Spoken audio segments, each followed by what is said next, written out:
Hello and welcome to a midweek edition of Wardy's Waffle.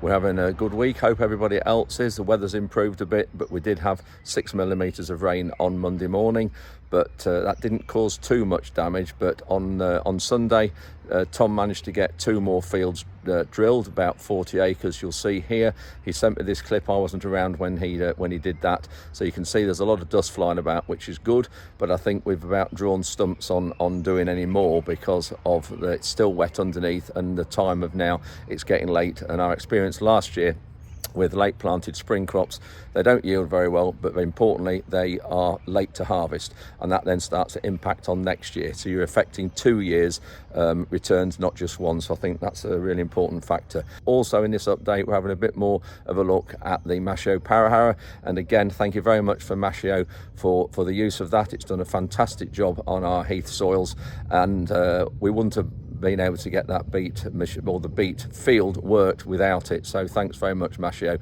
That is available, that is for sale, that machine. So if you want the contact at Maschio, if anybody's interested in that machine, give me a shout, reply to this message and I'll put you in touch with them. We did actually try, and at the end of this clip I'll show you that we tried the power harrow on our heavier soils and it was just too wet underneath to do anything with, so we've left it at the minute. We're going to look at those heavier soils in another few days when they've dried out a bit underneath and just see, but at the minute we're not quite sure how we're going to get that sugar beet in. So also in this update we have a look at the Amazon Precea precision drill that you saw us planting the sugar beet crops in Sunday's update. We'll take a detailed look at the machine, at the coulter arrangement, how the seed goes in the ground, and also from inside the cab when we're planting, and the controls inside the cab and the screen. So I'll look at that.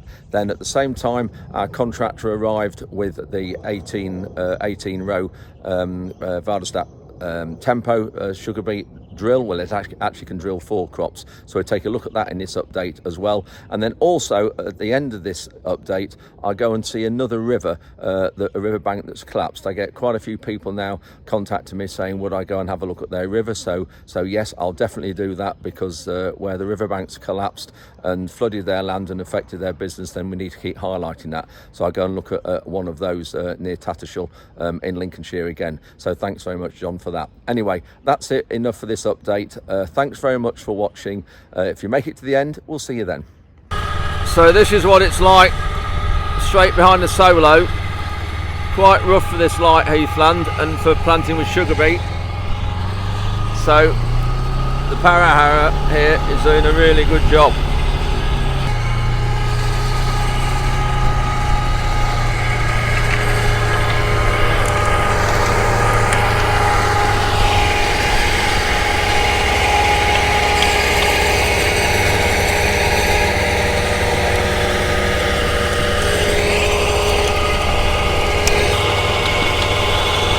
Last time we used the power harrow we had a 6 metre coon, and that was about 20 years ago, so we've never used a Maschio before.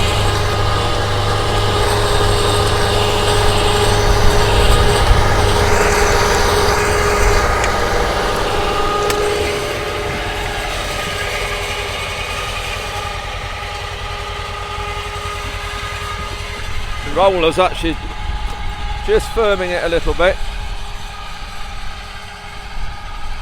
It is leaving it nicely for the sugar beet to go in. There we are, I've got the drill in up there as well. I've just dropped the drill in the ground. Go a decent speed with this drill apparently. So I've just got in the cab now with Josh. We've got dropping the drill down. There's the screen. So Josh, just quick, if you can explain what we've got on the screen, what we're looking at. Yeah, so this is our Armatron 4 screen.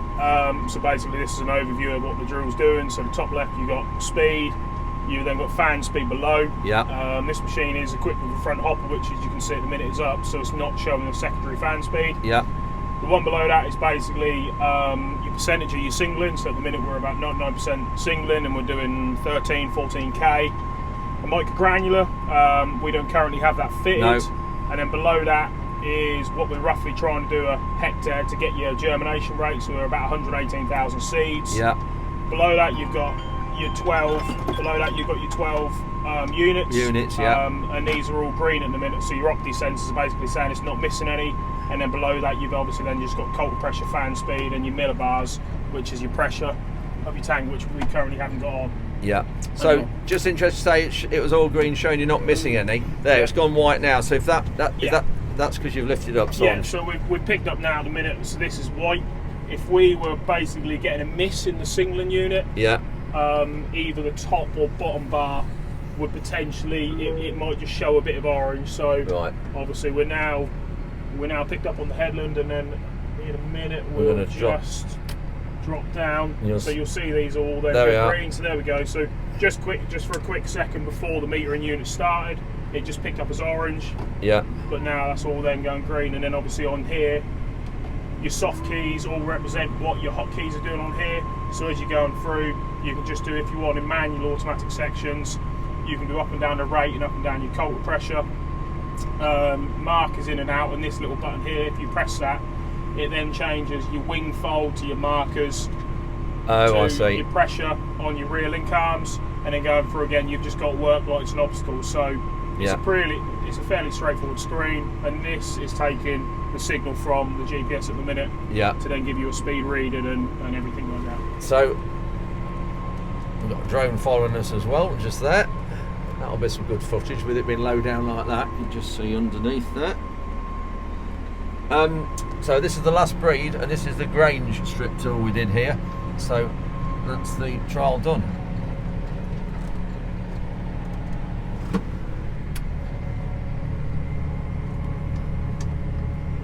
Really interesting is this latch mechanism here, so that when this wing folds up, there's one on the other wing, and the two intermesh. You can see there's one there with a hole in it on there, and the two intermesh, and that's the transport locks for going down the road.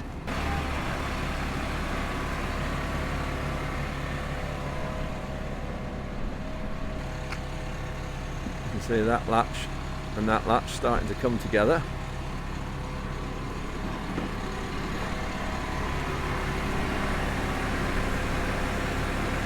Keep your eye on the two orange brackets.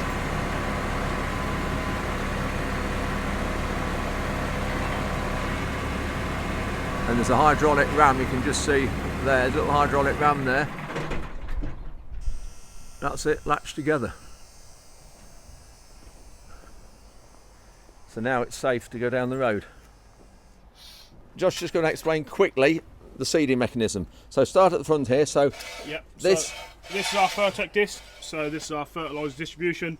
To change basically the depth in that, there's a 24mm bolt behind here, which you undo, and then obviously it is a spanner job, but they're fairly easy. You just move them. Within that we have the cool 30 spot. This is two types of fertiliser distribution really. Historically you've had seed, and then a band. What 30 spot will do is it will put a dab or a dot of fertiliser either under the seed or in between the seed, depending on how you want to set it up in the cab. So yeah, there is other. And you just change that in the cab. Yeah, so you change it in the cab. There is another maker on the market who do it, but we feel how we do ours is a superior setting. So moving on from the fertiliser, you've then basically got and then sorry, it drops the fertiliser between the discs. Yeah, so it'll drop the fertiliser in between the discs. You can see there's you just see the output is in there. So your fertiliser. So your fertiliser goes out just offset to your seed, because obviously if it's in maize or anything like that, you don't want any seed scorch. So you can see that that's not in line with that. It's just a bit offset. Okay. Much the same as obviously we were here last year doing beans and companion cropping. We just want to offset. Yep. Moving on from that, you've basically got your whole drilling system. So we've seen that. Yeah, we saw that earlier on. So this is your whole seeding heart and everything in here where your seed is. Yeah. Once your seed is delivered out of here, you've obviously got your two twin discs just to create a slot in the ground, and then you've then got your furrow former with your seed coming out in here. So your seed will come out in there, and your furrow former is there. You can get different sizes depending on what you want to do.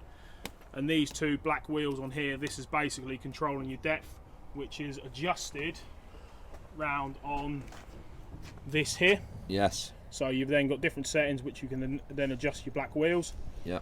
Going back round, so after the seed comes out, it comes into your seed catching wheel. So this is spinning. So as your seed is being propelled out, it will catch in here and then push it back into the furrow. So that really consolidates, puts it into moisture. Yeah, so that'll push it down into moisture. And then coming around here, you have then these two wheels on here. So basically what these two levers does is one of them can change the pitch of the wheels going into the ground depending on how you want. And then also this one in here, it's a slotted mechanism, so it just goes down like so. And basically what that's doing is that's changing the spring tension in here. So if I pull on this now, it's fairly easy, it hasn't got a lot of pressure on it. If I then move it down, it's a lot more difficult. And it just depends on, you see the spring there. It just depends on how you want to compact it into the ground. Yeah. So that's basically the Amazon Precea drilling mechanism.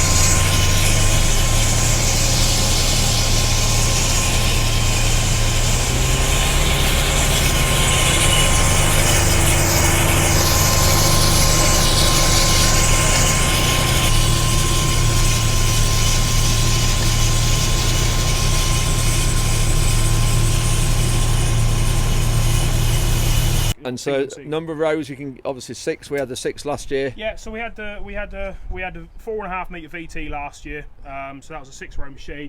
This is a 6 metre 12-row machine. We've now released new trail machines, which basically go up to 12 metres. Yeah. And you can again get them in 50 centimetre rows. You can get them 75. You can modify them. So you could go up to 24 row. Yeah, if you wanted to. Obviously. Yeah, this is 30 spotters across the range. There are other features on trail machines, what at the minute you can't get on a mountain machine, but they will be coming to the market eventually. And then obviously on the trail machines, we currently have seed hoppers on the back here. You can on a trail machine get what we call a CSS, which is a central seed system. So basically it'll be a trail machine with a hopper, and then sometimes they have coulters on the back, or seed hoppers on the back if you want them. Sometimes they don't. So it'll just come from a direct to a tank to a seed. Yeah. And then also you can get a microgranulate. So on the back of here, you can get a microgranulate pelleter. Yeah. Which will, if you're doing slug pellets or Avadex, it will then be another spout coming down, and it will deliver it just behind your seed. Oh, into there. Yeah. Brilliant. So it just depends on what you want. It's fully customizable and fully modded. Excellent. Thank you, Joss, ever so much for coming. Fantastic. Thank you. The second drill's just arrived to drill the rest of the field. So Ed's just opening this drill out. This is 18 rows. This is a Vad Tempo. We've had this drill the last couple of years, and then we're going to put the seed in. So there'll be a little bit left, but we'll need most of that for the rest of this field. It's 23 hectares, but we think the trials that we've just drilled are about 3 hectares.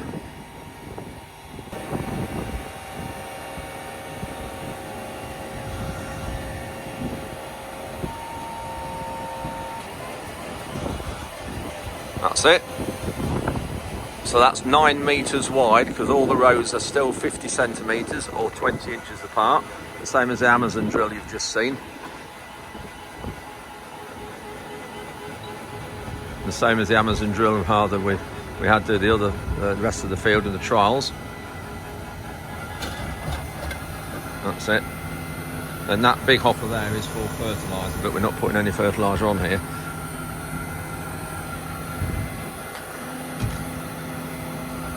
So you can see a lot of the beet seed has gone.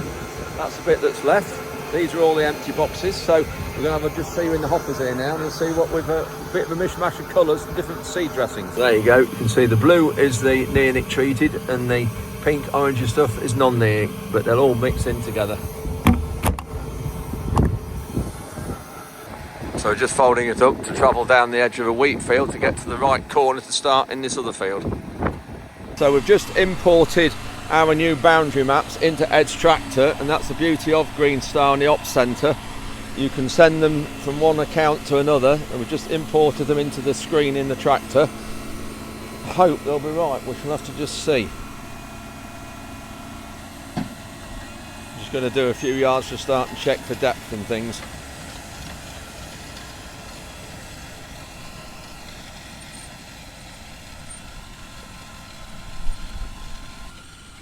It looks all right at the minute, a bit close to that grass strip. It'd be better to offset it out a little bit more to the left, so that the first beet row actually is the second, because when it grows up it'll be into that hedge. I might just nip down and see if we can just do that.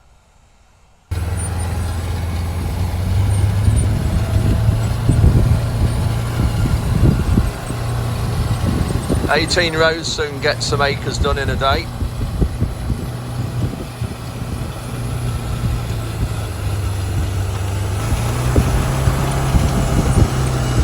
The twin reels really make a difference. Hold the tractor out, stop it sinking in so much, the same as the twin wheels on the drill as well. And there'll be a row of sugar beet that will be in between the tyres.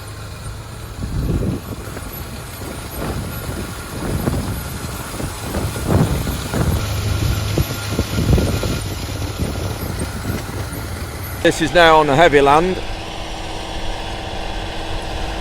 We're just trying to breed here to see what it's like. This field's coming sugar beet. Completely different.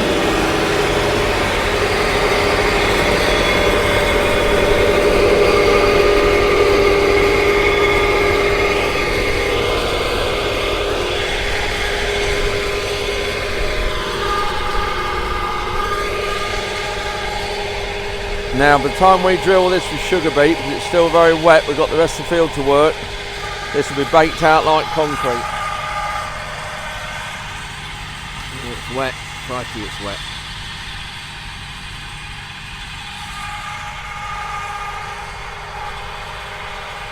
Shows the mapping that we've done over the last few weeks is really accurate though, look at that, that's lovely down there. So mapping all the boundaries and things has worked really well. I'm not far from RAF Coningsby, you can just see that through there, and back at Tattershall, and I've been asked by a farmer to come and have a look at the riverbank that burst here. The riverbank collapsed ages ago, I think it was October. Anyway, the company here who have repaired Henry's riverbank have actually just come here to repair this bank here. I've got John here, farms this area. So John, when did this bank burst just in front of us? 20th of October this burst up here. So it burst on the Saturday morning, so it'd be the Sunday.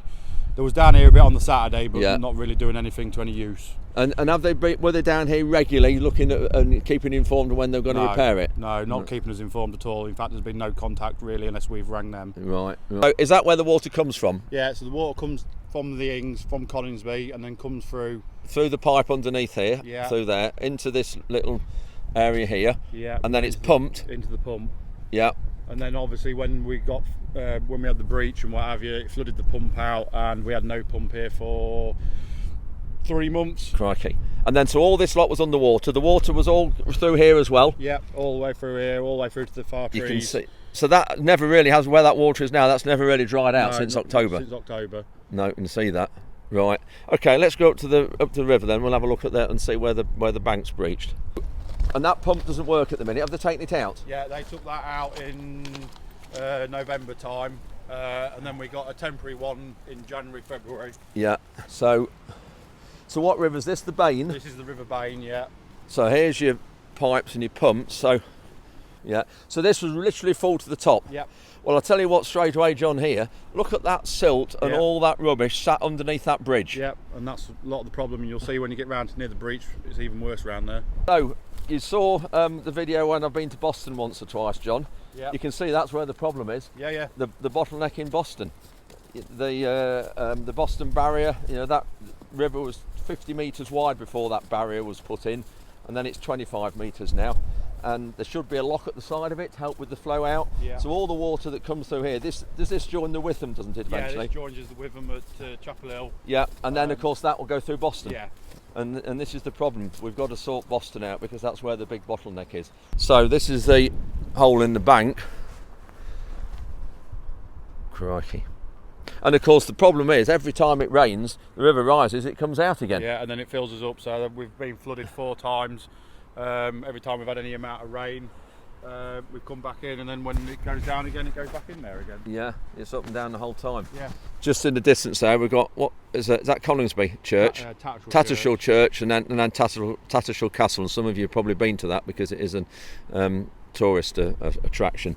So this area through here, those trees don't look very healthy, do they? No, I think you'll find that it's probably killed them now, isn't it? So they have done a bit of work here then, looking at this. Yeah, they started on Tuesday. with what they're doing, but they're now waiting to find out which clay they need to use, which they've had 6 months to think about it. Yeah, they have. I think you would have made your mind up by then. But looking in that bank, there's not a lot of clay there now. No, and I think that's what I think the problem is. That I should say it is. It's lacking in strength. And just looking at the river there, John, all that vegetation on the waterline, yeah. You can see there that there's silt there, and the river itself, there's bound to be silt in the bottom of the water. Yeah. And when you look at fish, the damage done to fish, a lot of these rivers, there's no depth to them, so there's no oxygen. No. Is this fished? No. Odd people walk and chuck a rod in, but that's all. About it. So you've got some fishing lakes just across there, through there. Yeah. So those fishing lakes. So the water, did it get into there? Yeah, it went into there, and then they've been pumping it back out again because obviously it was too much in there. Yeah. As I say, it's Well, we'll keep us informed on this. We'll come back and have a look at this and see what they're doing. But just looking at this pumping station, there's a date on there, 1971. That's when it was built. And then what happened, John? A few years after that? So in 1982, I think it was. It then flooded again when it overtopped. Right, crikey. So probably 71 was the last time anything was done down here. I would think so. Yeah. Any work? Yeah. You can see they haven't been dredged. You can see they've not done anything all under that bridge. Yeah. Here's to highlight the silt again. Just look under that water. The water there is no more than 6 inches, maybe a foot deep there over that silt.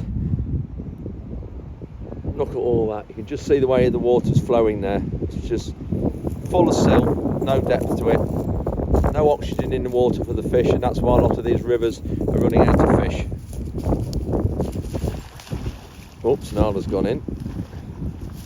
Come on, Nala, good girl. So, thoughts on the Environment Agency, John, and please keep it clean. But it's the same all over the place, isn't it? Oh, it is, yeah, and it's not just us having a problem, it's everyone having a problem. Yeah. The communication's non-existent. Yes, that's a big failing I hear. All we want is to communicate with people, and it's been non-existent. Yeah. And like I say, where their money goes, yeah, I don't know, but just no maintenance, no nothing, and yeah, I think hard work. I think the problem we've got as well is that the food supply in this country is getting less and less. Yeah. And we need to get that back on the agenda. And food needs to become more important because at the minute the Environment Agency are actually impacting now. Or the lack of maintenance in the rivers is impacting on our food supply. Yeah, if we can't farm the land, we can't produce food. And I think it's going to show this next summer that there's not going to be the crops about. All right, John. Well, keep informed on what we're doing here, and thanks for showing me. And we'll come back and when the repair's done, or when they're in the middle of doing it a bit more. Yeah. Great. Thanks.